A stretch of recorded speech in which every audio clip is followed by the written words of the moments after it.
What's up, y'all? And thank you for tuning in for another episode of I Ain't Want Nothing Really podcast. Again, I'm your host, Amanda, and Happy New Year.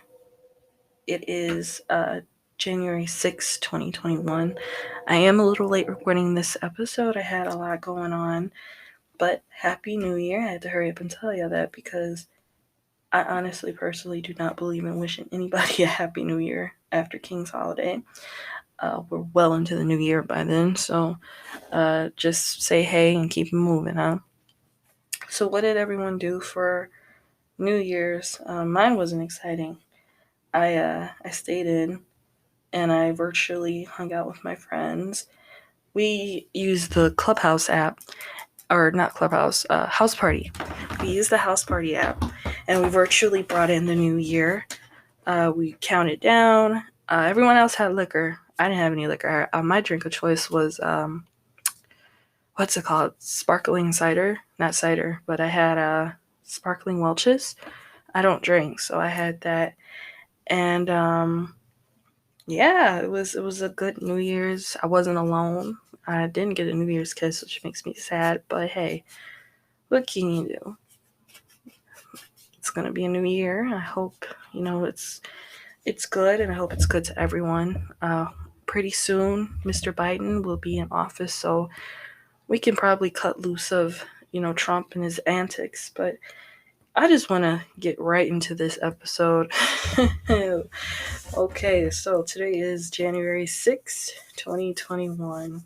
Now, the first few days I thought was going to be cool about this podcast.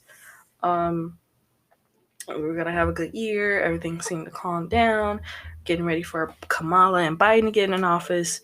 And then I turned on the news about a couple days ago.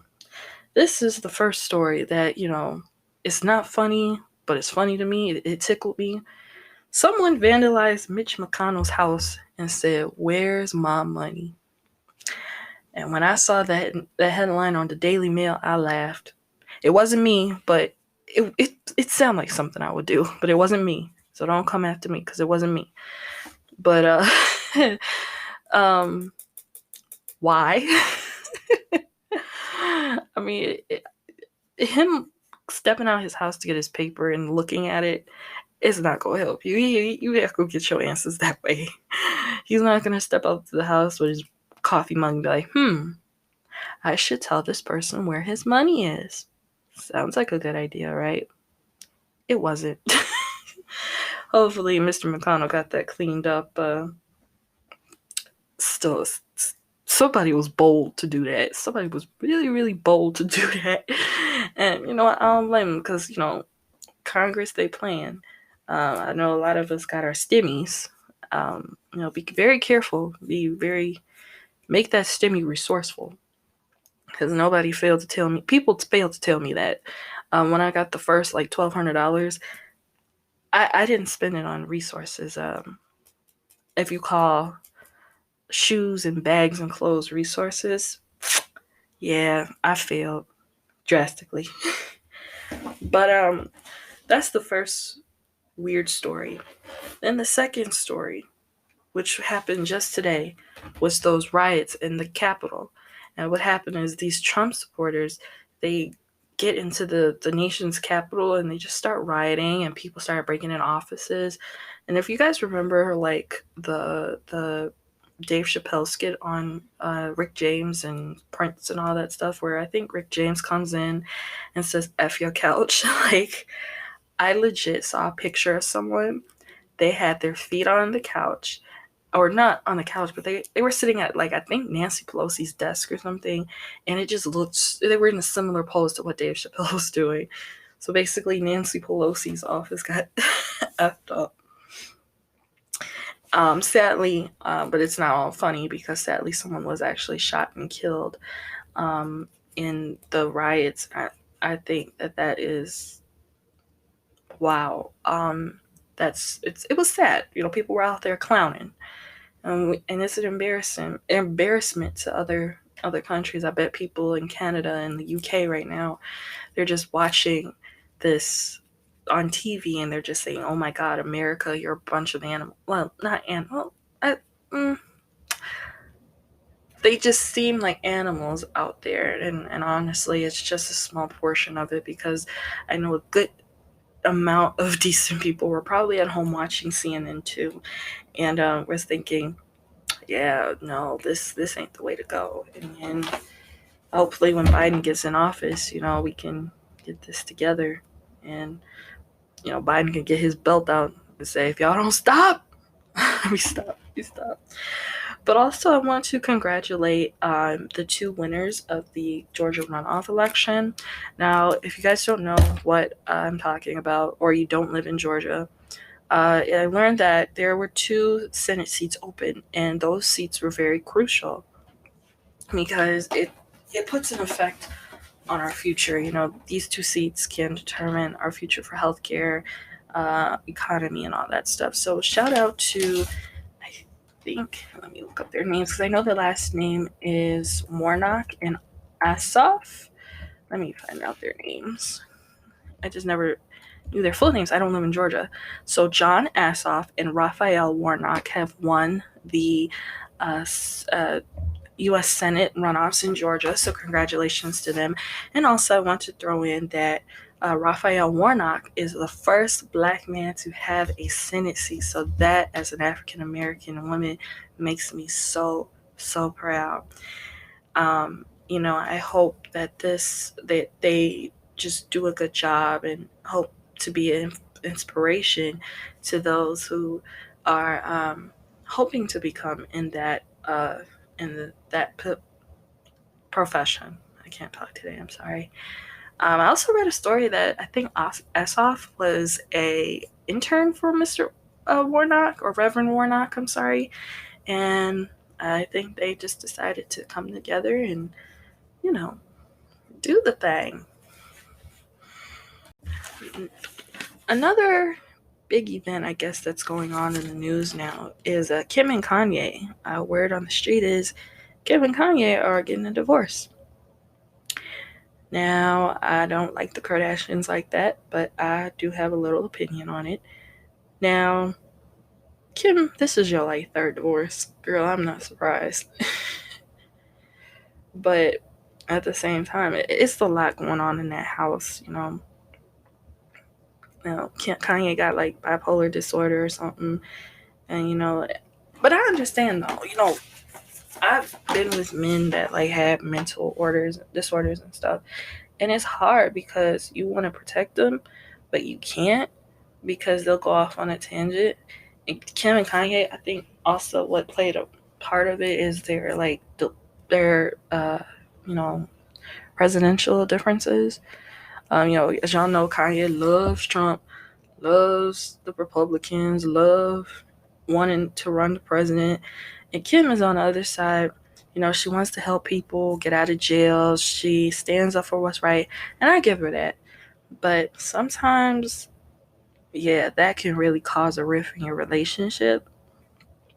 And I'm kind of split about this, to be honest, because yeah, you're leaving your husband who's acting out, who supports a clown who's racist, and you got to keep in mind, y'all, Kim and Kanye got Black kids, so how can you like somebody who's racist towards Black people, especially? And also, I don't hear about Kanye helping people get reformed out of prison and stuff. Maybe I just don't pay attention enough. But I've never heard Kanye supporting someone, getting out of jail. I've never seen Kanye post change.org, what's it called? Why can I not think today? Change.org petitions. I've never seen a change.org petition on Kanye West's Twitter. So I understand Kim wants to do the right thing all the time, and Kanye is just off the hinges, but it is kind of scary when you leave someone behind with that type of struggle. I just hope it all works out for them, and I hope Kanye really, really, really gets the help he needs so they can co-parent and live in peace. Another big thing that happened today is the 6th. 24 hours ago, I got the news that Dr. Dre was in the hospital. Now, I was supposed to record this podcast days ago, and I couldn't because something came up. But I was going to talk about how Nicole was talking about, or Mrs. Dr. Dre, I should say, was talking about how Dr. Dre has all this cash in Apple and all this stuff. Well, I had a few jokes to go along with it, but sadly, Dr. Dre is in the hospital. He suffered a brain aneurysm. So prayers out to him. And this morning, I turned on the news and I hear that his house was attempted to be robbed. So no, there's no funniness there. Prayers to him, and I hope him and his wife, they really get it together, and stop with the shenanigans, because this is too much. I'm a big Dr. Dre fan, and when I found out that he was in the hospital, it felt like my uncle went to the hospital, and I'm devastated. So I just hope they work it out. I mean, they don't have to get back together, but just like have a clean divorce, clean divorce as in have it under the radar. Okay? Please. Because that is too freaking much. And speaking of rappers, I don't know how old this my listeners are, but I don't know if you remember that back in the day, Mace was a rapper for Bad Boy up until like maybe the early 2000s. And then he went and found God, and then he became a preacher. Now, then he left the church, and then he did all this secular music. Now he's back to church. He's back preaching. He's at I think let me look it up for you, y'all. Because it looks like one of those modern churches that you can like come dressed in like jeans and stuff. So he is now the pastor of Atlanta's Oasis Church. And I've never heard of this church before. Oasis Church. Let me look them up really quick. They seem like one of those churches that are very super laid back casual. It's like when you watch what's that movie? I'm in Love with a Church Girl with Ja Rule and Adrian Bailon, and the preacher, he was driving like a Lamborghini, and he had tattoos. So it's probably a good fit for him if he wants to go this route. There's a lot of those type of churches are very existing these days, and it makes people feel more easy to go to church. When I was younger, we didn't have those type of churches. You got up on Sunday, you had your hair done, you had your dress laid out, your church socks, your church shoes, and you had to go to a long, super long service. And then you come home, you get out your church clothes, and then you get in your regular clothes. But I think with this type of church, I would assume it's a normal, like casual church. He can come dressed in his jeans and diamonds, I guess, but also spread the word of the Lord, which I think is pretty amazing. Okay, so it is about 3 days away from the next versus battle. And if you don't remember, Shanti and Keisha Cole, they were supposed to have verses back in, I think, December. And sadly, Ashanti contracted COVID, so they were scheduled for January 9th.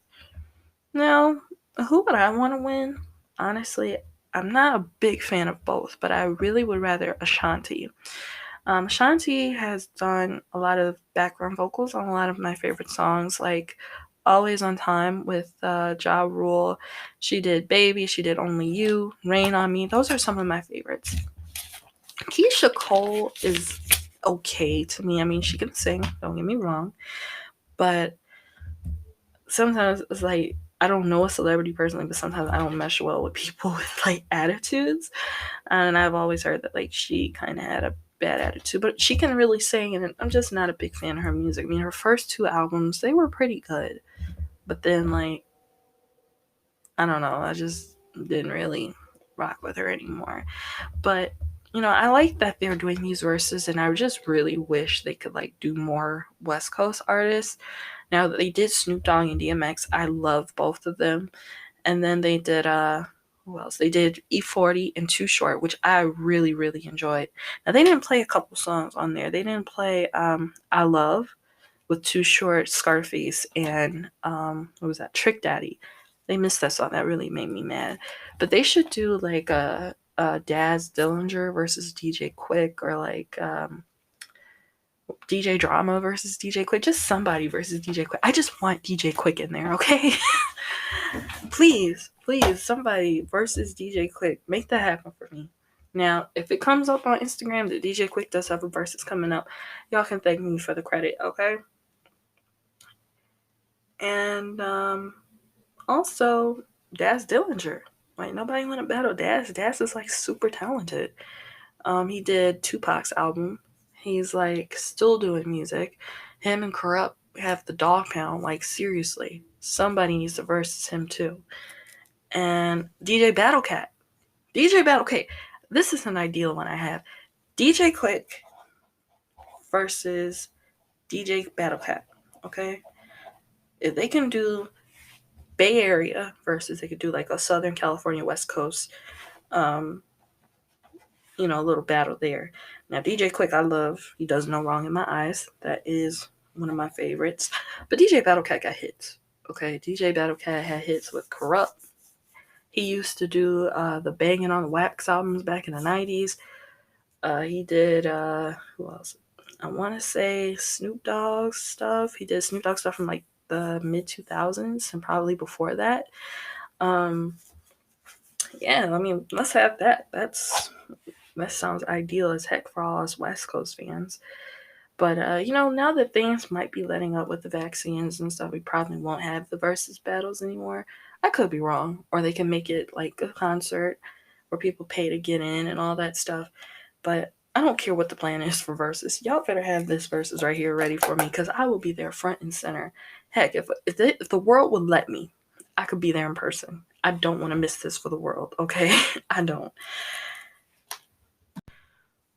So as you all know, I am spending a lot of time in quarantine and isolation, so I don't really do a lot of my time but write podcasts and watch TV.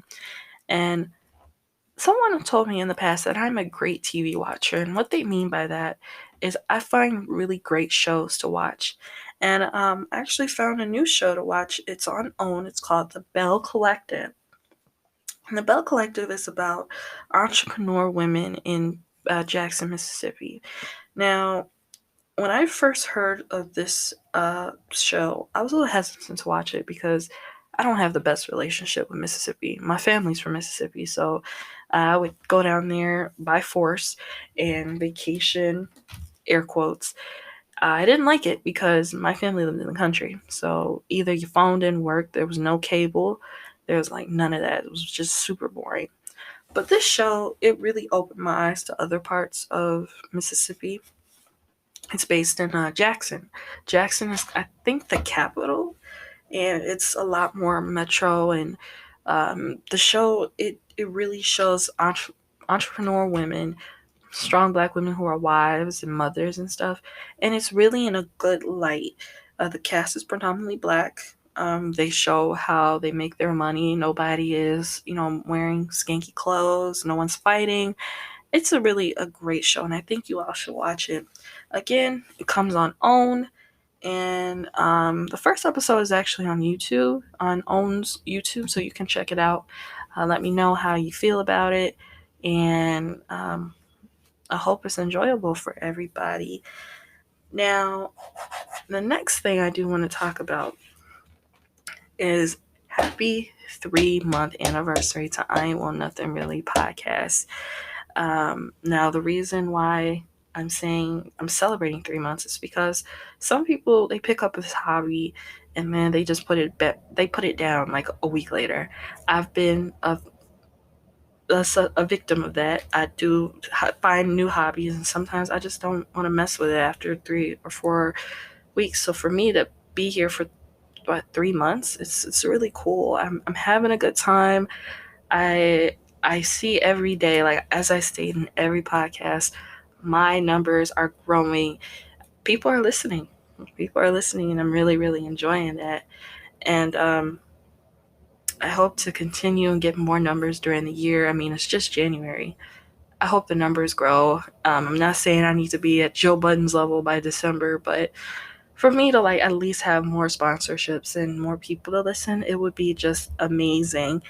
And also, I am planning a Q&A pretty soon, so be on the lookout for that. You can follow me on adashmariesonofthom, ADASHMARIESONTHOM. I will make the announcement of when I'm going to do the Q&A. Hopefully, it'll be enough questions where I can fill up a partial episode of questions that you have for me, or maybe a full episode. You can ask me anything. You can ask for advice. You can ask me any question you want. Just make sure it's not like super personal to a point where I turn red, you know? But I will announce that on my Instagram. You can submit the questions, I guess, through the questions tab. And we're going to have a good time for that. And that is the end of our episode. I can't believe I have finished another episode, you all. I'm working on making it a little longer, but this is a start. Thank y'all so much for listening. And shout out to my dad. His birthday was January 1st. And he just had a birthday. Happy birthday to him. I know he listens. I'm not sure. But happy birthday to you, Dad. I know I text you and blew up your phone and your Facebook and all that stuff. But happy birthday. I love you. And I love y'all. And thank you for listening. And tune in next week because I got more stuff to talk about. Peace.